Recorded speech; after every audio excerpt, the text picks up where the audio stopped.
Welcome to Soulprism Podcast, where we share bite-sized nuggets of wisdom for your body, mind, and soul. My name is Tammy Math, and I am super excited to be here with you. January 21st, we are celebrating the Human Design New Year through the new moon in Aquarius on January the 21st. So we always use the new moon in Aquarius to bring in the themes, the archetypal themes of what it is that we're going to be experiencing in the new year. So if you use the Gregorian calendar and January 1st is your new year, you may have started in the energy with some retrograde. We had Mercury, Mars, and Uranus all in retrograde, meaning that there was still time where we were in contemplation in the way that we were thinking through Mercury, or the way that we were moving our bodies through Mars, or the inventive ideas of Uranus. But now that we have all the planets moving forward with the new moon, this can be a great way to recalibrate to the goals, the intentions, the revolutions that you were planning on moving through with so much joy and so much love in your heart. And this can be a new start if you may have fallen off, track.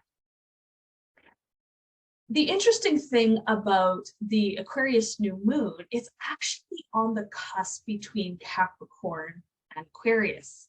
And so we're still kind of feeling the end point of that Capricorn energy. And Capricorn energy is very earthy. It's very grounded energy. It's a cardinal sign, so there is that initiation energy moving with it. But the ruling planet of Capricorn is Saturn. And Saturn asks us to take responsibility for what it is that we want to bring into manifestation into the world.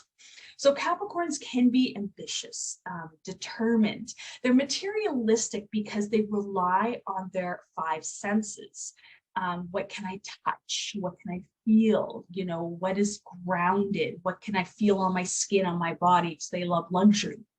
But Capricorns tend to go where other people haven't gone before.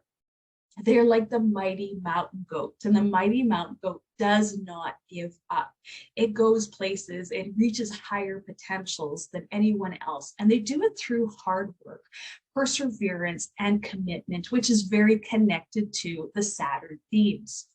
Now, Capricorns, they tend to keep to themselves in small circles, but they're really loyal, and the circles of friends that they have, whether it's their friends, their families, whether it is, the people that were in masterminds or group containers, they are supportive, and we're supportive of them. Now, as I said, Capricorns, they love a luxurious life, and they love comfort and success, right? They're creatures of comfort. Comfort meaning, what is it that I can see? What is it that I can taste? What is it that I can feel? And so Capricorns can be quite materialistic and want lots of money to feel secure in their life. Now, Capricorns are very grounded. They're earthy. Sometimes they can, in their shadow aspect or their lower energetic aspect, want to stay safe and comfortable all the time. They may have fears of moving out of their comfort zone, out of the known, out of what it is that they know, to reach those higher potentials. And this is why they have that hard work and that dedication. They need that pressure in order for them to move forward. Otherwise, they would be like the Taurus who, like Ferdinand the Bull, just really enjoy the senses of their lives and not really aspire for anything further. Now, when we look at Aquarius, because it is on the cusp, and this is the Aquarius new moon, the Aquarius element is air. So it's what they're thinking, what it is that their communication. And the ruling planet is Uranus, which is being unique, being an individual, being a little bit different than everyone else. So we can see the difference between the Capricorn and the Aquarius, where the Capricorn wants to feel safe and secure in who they are. And the Aquarius reaches towards that potential of whoever I am, the unique individual that I am, I feel safe and secure in that, and I'm okay in sharing that. So the strengths of the Aquarius is that they're very knowledgeable. They have lots of wisdom because they're an air planet. And they love to think, they love to learn, they love to communicate. And so they're always sharing their wisdom with others. They're future orientated. They really, here we are with the innovative technology, making money on the internet. Anything that's new, anything that's not tried and true is the Aquarius way. And we love to expand ourselves out of our comfort zone and into the new areas of life and being on the forefront, the pioneers of the new technology and the new ways of living. And so they're humanitarians because they want to share this with others. They want to share this with their friends. And they tend to have larger circles of friends because they have a presence of being impactful in other people's lives in the way that they think. Now, the weaknesses of an Aquarius, however, is that they can be quite detached. They can be detached because they can, get into their heads, they can get into their books or whatever it is that they're nerding out on and, not go out into the world.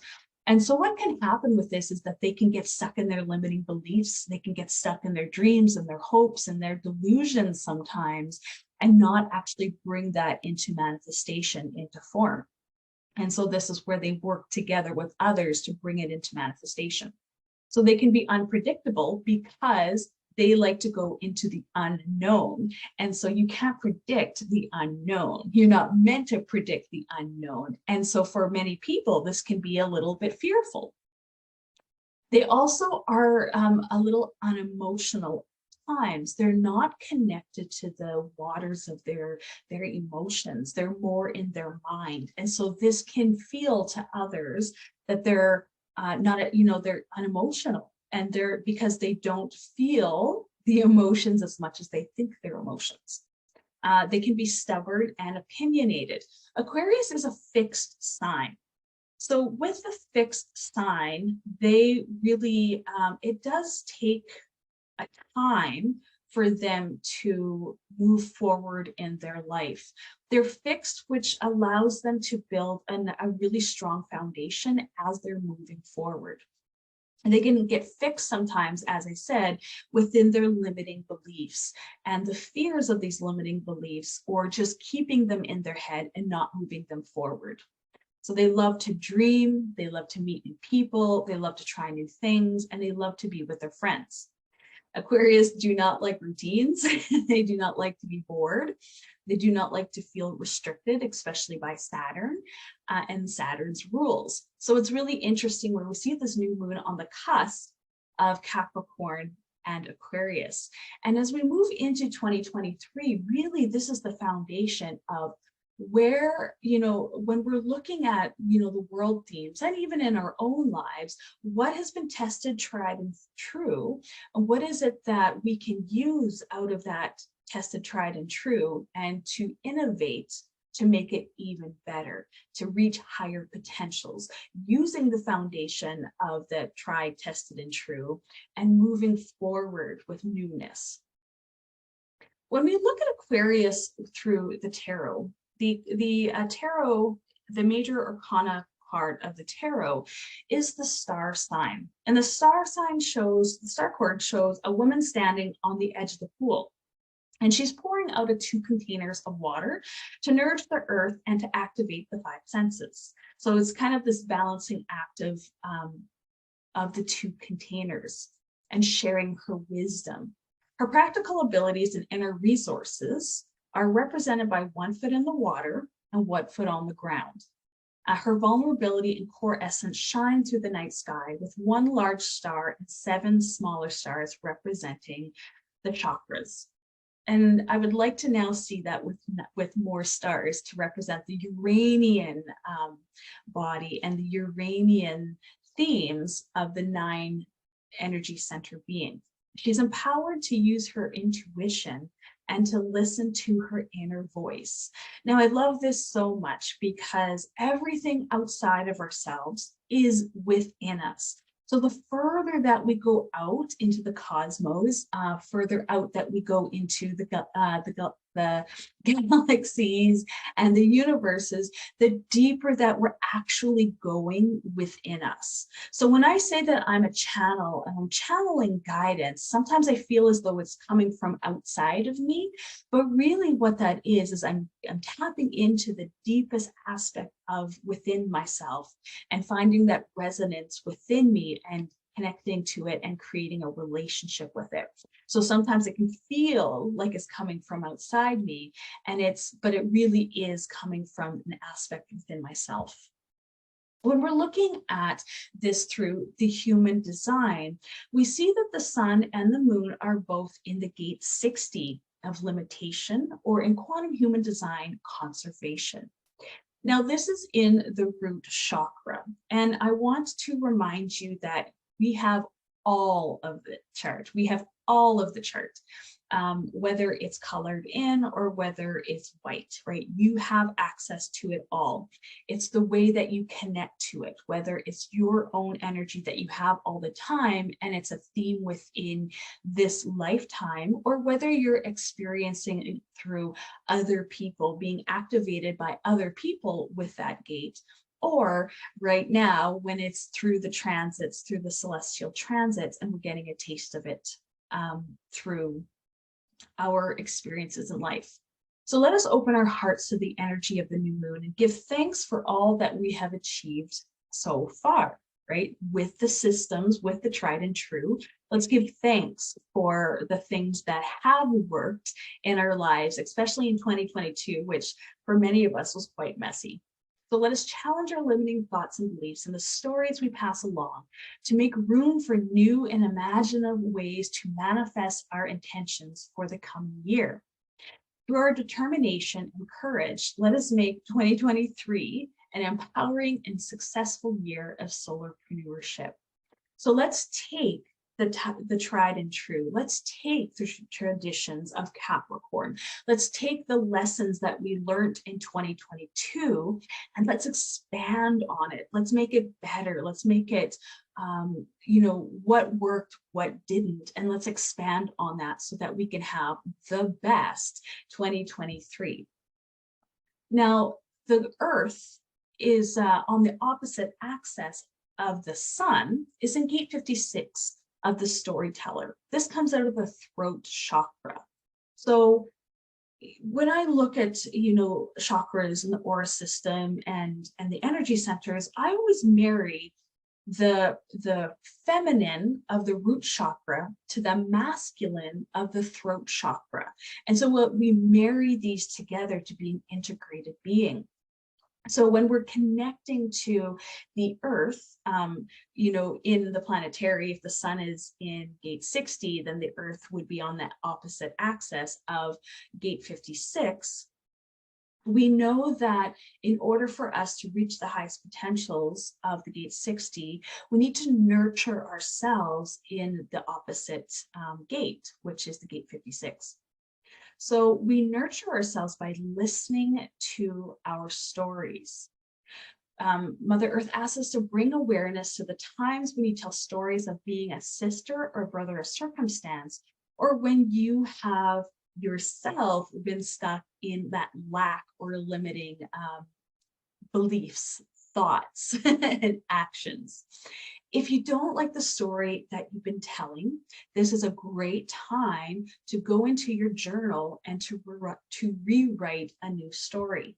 Now, speaking of stories, I'm going to share a story that my guides reminded me of when this morning I woke up in a really shitty ass mood. I woke up really in that lack mentality and really stuck in limitations.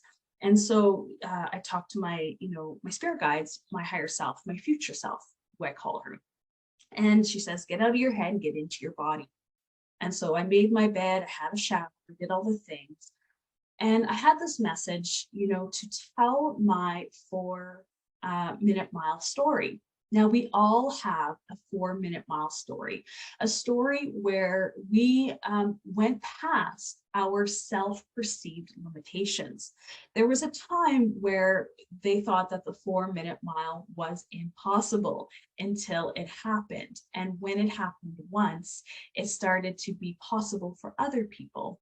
And so now the 4-minute mile is no longer impossible. It is possible, and many people are actually able to run that 4-minute mile.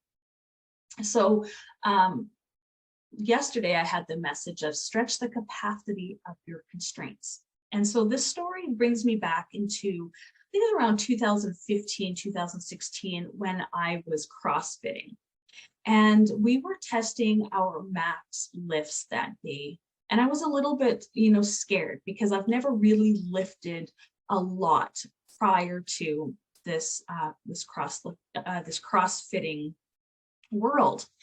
And so the coach put 200 pounds on the bar, and we kind of worked our way up to that. But at 200 pounds, I was like, there is no way that I am going to lift that. I can't lift 200 pounds. And so the coach gave me a lifting belt. And this belt you put around your stomach to hold in your organs and to really support your low back as well. And when you are having this belt around you, constricts you because it's so tight. And what happens is you push against the belt. You push against the constraints with all of your might. And this allows you to be even more powerful in your lift. And so I went up to the bar and I was really, really nervous. I set my stance and I put my hands on the bar and I took a deep breath in. And I lifted with all of my might. I lifted it up. I lifted 200 pounds up. And at that time, I was just beyond myself. And I remember when I put the bar down, I just started bawling. I just started crying. And it wasn't, tears of sadness or anything like that, but it really was this tears of gratitude, these tears of joy, this tears of, and I still tear up when I think about this, just tears of overcoming my own limitations. And knowing that I could lift 200 pounds, even though I didn't think I could lift it in the past. And so that belt, although it, was tight around my core and it was really, feeling very constricted, it really allowed me to push against it, to push the capacity of what it was that I thought I was able to do and push past it even further. So now I use that lifting belt to lift, 225 and so on and so forth. But this is why we have containers. This is why we have boundaries. This is why we have limitations. If you're a manifesting generator or a generator, which makes up 70% of the population, you build mastery through a stair-step process. And so sometimes what happens is you need that pressure to build up against before you can make it up to that next step. Right? So that pressure, that building of that pressure gives you the momentum to move up to that next step. And so it's the same with all of us. There's times when we face frustration, we face, bitterness and resentfulness, we face anger, we face disappointment, but we have to cultivate our inner source of strength, our inner source of determination and perseverance.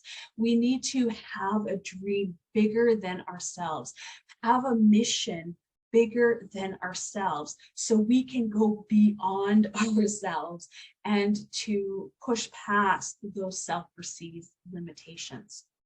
So in your journaling, or in your contemplation, or in your conversations, these are some questions that you can ask yourself to really play in this energy of the new moon. How can I use gratitude to open new paths and possibilities for growth, right? How can I be grateful for the old so that through a grateful heart is an open heart. So when we're open up to receive more guidance, when we're open up to receive new possibilities, how can I use gratitude to open up those paths? And one way we can do this is what do I feel most grateful for my life right now? Right? So right now in this second, if you are listening to this on YouTube, or if you're listening to this on a podcast, then be grateful that you have the technology, you have the space, you have the time, you have the desire to listen to this, to use this as a way to help you, to support you in growing, in reaching higher potentials. What are 3 qualities that I have that allow me to create success in my life? So what do I have right now today that I can be grateful of, that I can use to help me push forward, to push past my limiting beliefs? How can I use the power of gratitude to reframe my negative stories that I have about myself? So really, once again, we are reminded to use our throat chakra. Our throat chakra is the center of manifestation. And so in order to use this effectively, we need to tell good stories. We need to tell empowering stories. We need to get out of those stories of lack and limitation and why we are a sister or brother or circumstance or survivor of those circumstances, and allow ourselves to want more of ourselves. I want to experience more of myself. What would it look back on my life? What would it feel to look back on my life and be filled with appreciation? Right? Like if you went to your 90 self, your future self, your 90-year-old presence of yourself, where can you look back in your life and appreciate yourself for moving forward? And what are 3 things I can do today to increase my sense of gratitude and positivity? So for me, it was connecting to my spirit team, connecting to my intuition, connecting to my higher self, and asking for help, because sometimes we need help, we need support, and we are always supported, whether it is through the etheric realms, whether it's your spirit family, whether it's your own family, and you can ask a friend or a family member or a mentor to bring you back into a state of receivership, a state of gratitude, so that you can open up to more possibilities, so you can open up to using your strategy in order to call in your next aligned step. So I really want to talk about, really quick before we close this, a couple of offerings that we are sharing. This year is really about the Creatrix Collab. And so I'm going to be running a mastermind, a year-long mastermind actually, called the Creatrix Collab. And this is for soulpreneurs or aspiring soulpreneurs who really wanted to be supported through their growth in the full year, using human design, gene keys, astrology, esoteric teachings, universal wisdom to guide them through their ascension process of 2023. And so the first offering that we have is a free offering called Free to Be Me. And that is on Saturday, January 21st. I'm going to leave the links below in the show notes. And this is with myself and Anya Searle from Radiant Goddess Temple.